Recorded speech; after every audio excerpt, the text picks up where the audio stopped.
Welcome back to the Station Bakery. Today we are making 120 mini cakes. I believe this is the largest order for mini cakes that I have done to date, and I am so happy and so excited to get these mini cakes baked and iced and out the door. I'm just starting with laying out my mini cake pans just to make sure that they can all fit on the pans and just make sure that I'm getting them aligned properly. I am going with a batch of 36 this time. This is a huge risk that I'm taking because the more pans that you bake at a time, the way that they bake up will be different. So wisdom would say to bake fewer cake pans at a time, or you just have to do a little bit of work around to figure out what the best temperature and time is in order to get those mini cakes baked up properly. So once I have my pans arranged, I then start preparing all of my ingredients to start making my vanilla batter. I am using my ingredient calculator to help me remember all the quantities and the amounts that I need to put in here, because y'all, I don't know if you do this, but too many times have I forgotten to put the right amount of ingredients or just a whole ingredient in general into my cake batter. So I created this to just help me to prevent that as much as possible. Many of you have questions about my ingredient calculator. It's just a simple Excel sheet that I put together, but the overall gist of it is that I can put in the number of servings that I need for a cake, and then it's going to tell me how many batches of each recipe I need, as well as the total number of each ingredient that I need. So it just makes the preparation for my batters so much easier, and I don't have to stress about, did I calculate that right? Did I multiply by the right number? Yada, yada, yada. So I will have this linked in the description below. If you don't see it there, just leave me a comment and I will get it over to you.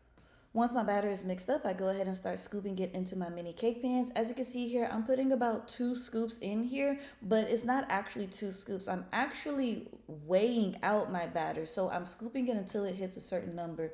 And I believe I'm going to mention it later on in the video exactly what the number is.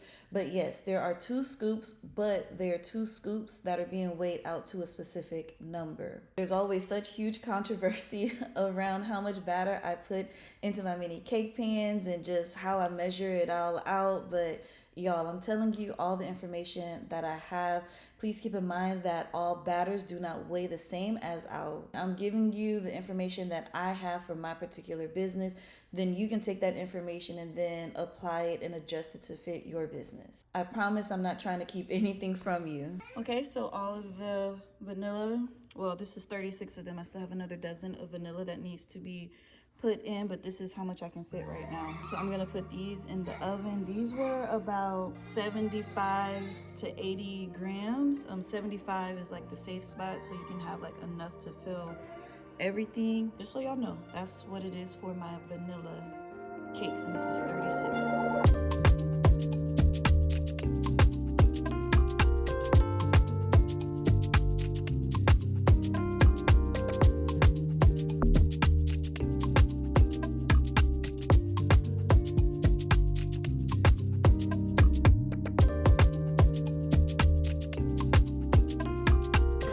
Time baking on the convection setting. I did take a few tips from you all of putting it a little bit lower than I would normally bake it on and shorten the time. So I'm gonna keep an eye on it and just hope that everything goes well, because I really don't want to have to redo this 3 dozen vanilla mini cake. So I'm really taking a chance with this. I don't recommend you try this at home. Just fingers crossed that this just works out perfectly. What's so awesome about mini cake pans is that they don't take that much time to bake up. So I'm already ready to start preparing for my next batch, which is going to be my snickerdoodle mini cake pans. So I whipped up my batter and now I'm filling my next round of pans. So once my vanilla cakes come out, then I can just slide these snickerdoodle cake pans straight into the oven right after and just keep that process going and going and going.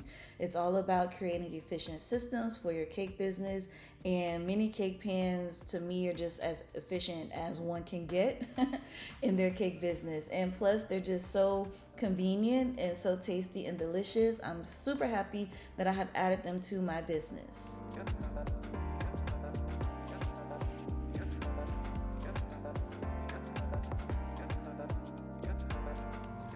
So these are my vanilla cakes. Definitely bake up a little differently doing convection baking, but it's not too bad. Thankfully, I made some extra so I can try to make sure that the flavor and the texture are still good on these. And what I'll do, I'll probably like choose one that's like crazy looking. Okay, so here is a little corner piece of one. Yeah, the texture and everything still looks perfect. It's just the tops look a little funny. So I'm gonna give this a try, taste the texture of it. Still very, very moist. Taking another corner. Texture looks good. The moistness is definitely there. Oh yeah. And these are still perfect. Perfect, perfect. Okay, here's Snickerdoodle fresh out the oven. These turned out much better. I adjusted the time and the temperature on these. So this is how they turned out. I left these on for, I put them at 350 for, I believe these went for like 20 minutes. So also keep in mind, the more pans you have in there, the longer it's going to need to bake. But yeah, these are my Snickerdoodles fresh out. Now I'm getting ready to do my my fourth batch of vanilla, and then my cookie butter will go there, and then I'll get started on the cookies and cream.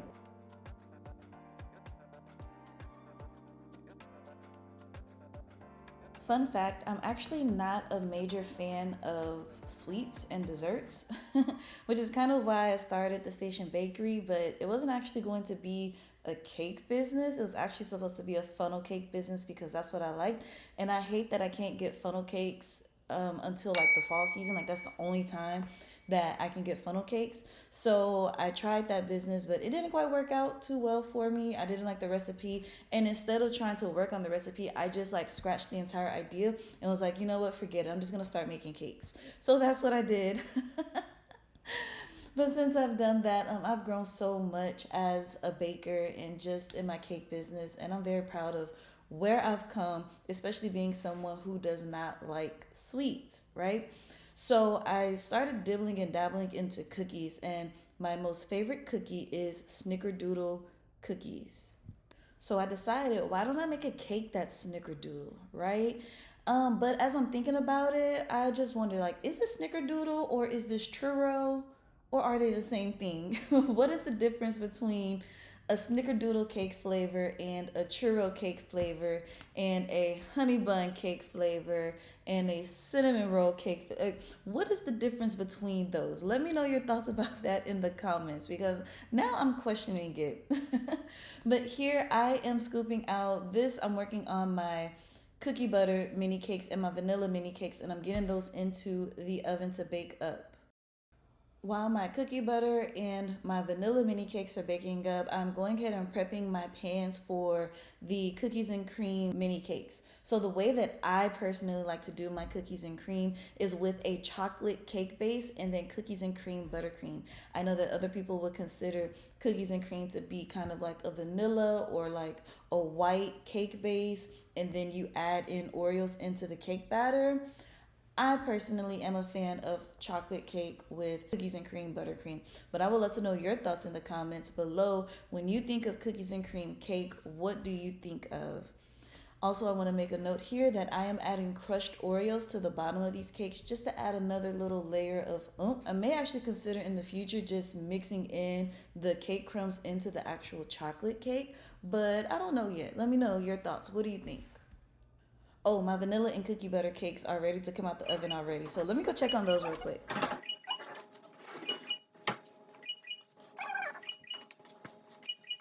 All right, now it's time for me to get to work icing and decorating these mini cakes. My chocolate cakes are still in the oven, but I'm gonna go ahead and start with my vanilla and get them topped off and then put in the refrigerator until it's time to package them all. So I just wanna show you the tip that I am currently using. It's a tip that I generally use all the time. It is a Kawani, not Kawani.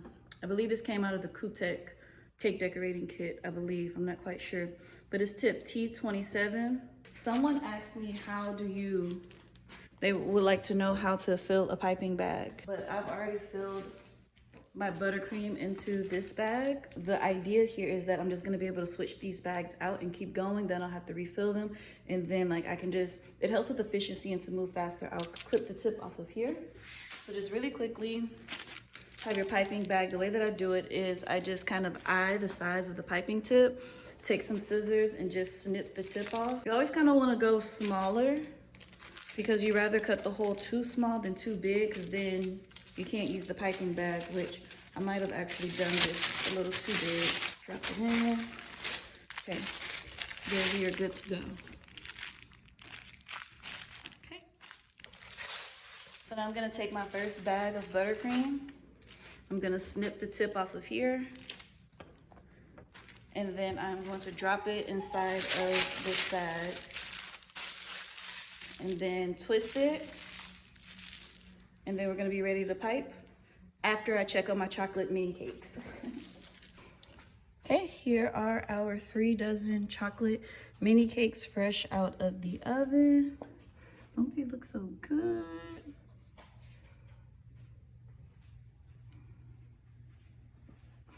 Okay, and just a reminder, these chocolate cakes is actually part of Cookies and Cream. I do a chocolate base with cookies and cream, buttercream on top.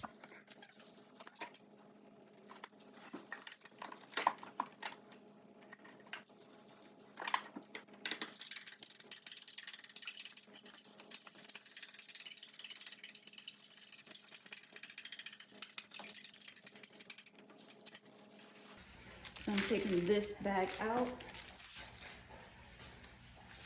I'm gonna replace it with my next piping bag.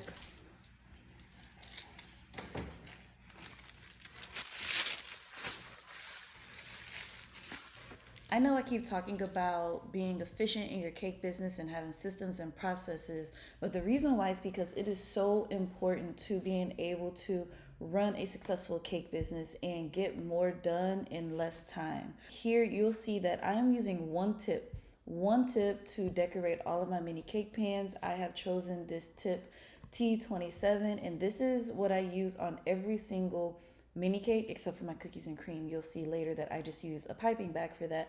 But the way that I decorate my mini cakes is the same across the board, always and forever. I don't really veer away from it. This is my style, this is my design, and this is what I go for every time. So every single time I'm doing the same designs for my mini cakes because it just makes the process go so much quicker and so much smoother, and I already know what to expect when I make them, so then I can better prepare for them. So now what I'm doing is I am refilling my piping bags. As you can see here, I have all of my buttercream that I made in advance. I have wrapped them in the plastic wrap, and I just bring them out and let them come to room temperature, and then I'm able to just scoop it up directly from the packaging and put it inside of my piping bags, and it's just ready to go and ready to be used just like that. This is another system that I have put into place into my business to just help this process go much quicker. I don't have to worry about trying to re-whip my buttercream doing this. It just comes back to room temperature, and because of the way that my buttercream is constructed, it just comes out just as creamy and just as beautiful as it was when I put it into the plastic wrap. So just a few tips there for all of you who are running your cake business. Just find ways that help you to simplify the process and not have to do double work.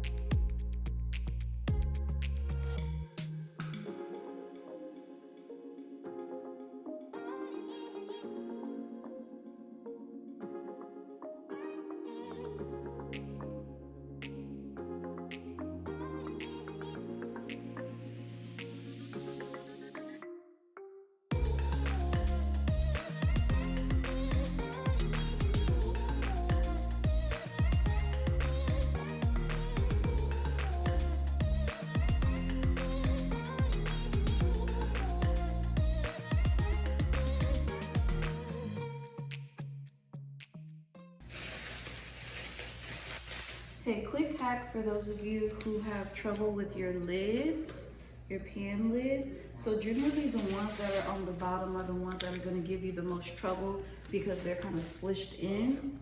Another thing that may give you trouble is that the pans and the lids aren't always the same amongst different packs. So sometimes the lids can be a little bit bigger, sometimes they can fit a little bit smaller. Try to do your best to keep the lids with the pack that it came with, because that makes a great difference which I did not do in this case. So we're just gonna play Russian roulette and hope for the best.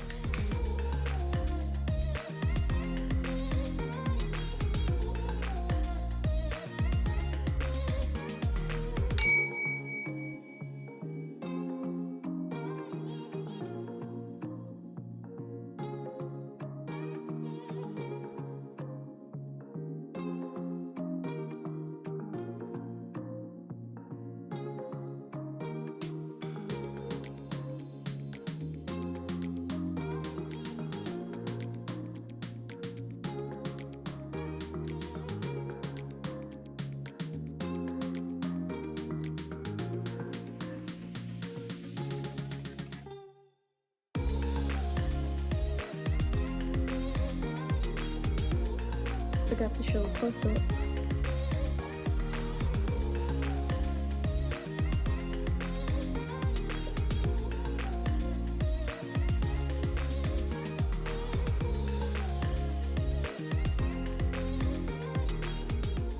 Now that all of my vanilla mini cakes are done, I am now moving on to my cookies and cream mini cake. So I have my cookies and cream buttercream already put into my piping bag. I am not using a tip with my cookies and cream buttercream because the cookies will get stuck and get caught, and it just makes it really difficult to pipe out the cookies and cream buttercream. But this is still the same concept, just without that piping tip. The way that I decorate my mini cakes is consistent across the board, even though I am not using the piping tip for these cookies and cream mini cakes. Now I'm working on my cookie butter mini cakes. I didn't finish my cookies and cream ones. I'm not quite sure why. Oh, I think because I had to refill my bag with more cookies and cream buttercream, but I already had a bag filled with the cookie butter buttercream, so I just went ahead and continued my process of piping and just moved on to the cookie butter mini cakes since I already had that buttercream prepared and ready. But you'll see me go back and finish off the cookies and cream ones later. So I'm just topping off my cookie butter mini cakes with crushed Biscoff cookies, and then you're gonna see me drizzle on top melted cookie butter. Now, I always get asked what is cookie butter, and it's kind of hard to describe it, but it's kind of like a spiced graham cracker. I believe someone gave it that kind of description. The cookies are, and they're really delicious. And then the cookie butter, the cream that I'm drizzling on top of here is that in peanut butter form, kind of. It's really hard to explain, but a lot of people liken it to the airplane cookies. So you may be more familiar with that. But just go to your local store and grab you a pack and try it out for yourself. Just be careful with it because it may change your life. It may very well change your life because cookie butter is just so good and so delicious. Majority of people, when they try it, that's all that they want from me. They just want cookie butter, and that is it. All right, so now I'm putting the lids on top of these, and then we're gonna move back over into the cookies and cream mini cakes, I believe.